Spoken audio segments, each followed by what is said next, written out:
அணிந்து கொள்வதும் சூடிக்கொள்வதும். இது இயேசு கிறிஸ்துவுக்குள் பிரியமான என் சகோதர சகோதரிகளே, இந்த நிமிட நச்சதிக்கு இயேசுவின் நாமத்தில் நான் உங்களை அன்போடு அழைக்கிறேன். அணிந்து கொள்வதும் சூடிக்கொள்வதும். எதை நாம் அணிந்து கொள்ள வேண்டும்? கடவுள் உனக்கு அருளும் மாட்சியின் பேரழகை என்றென்றும் ஆடையாக அணிந்து கொள்.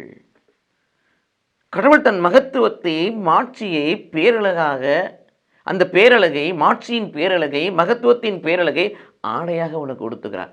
அதை நாம் அணிந்து கொள்ள வேண்டும். கடவுளிடமிருந்து வரும் நீதியை ஆடையாக அணிந்து கொள்ள வேண்டும். ஏசியா 61:10 வாசிக்கின்ற பொழுது, மீட்பை ஆடையாக உடுத்திக் கொள்ளுங்கள், நீதியின் மேலாடையை போர்த்திக் கொள்ளுங்கள் என்று சொல்லுவார்.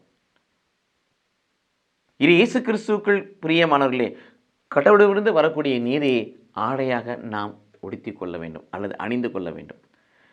அடுத்தது பிரியமானவர்களே, எதை நாம் சூடிக்கொள்ள வேண்டும் என்று சொன்னால்,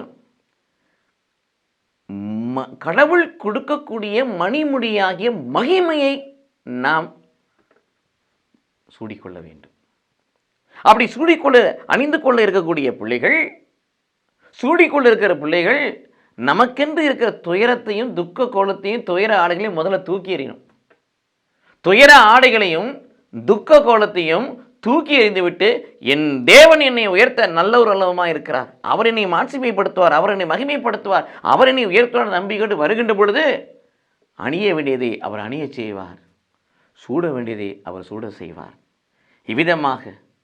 இவ்விதமாக மாட்சியின் பேரழகையும் நீதியுடைய மாண்பையும் ஆடையாக அணிந்து மகிமை மணிமுடியாக சூடிக்கொள்வோம்.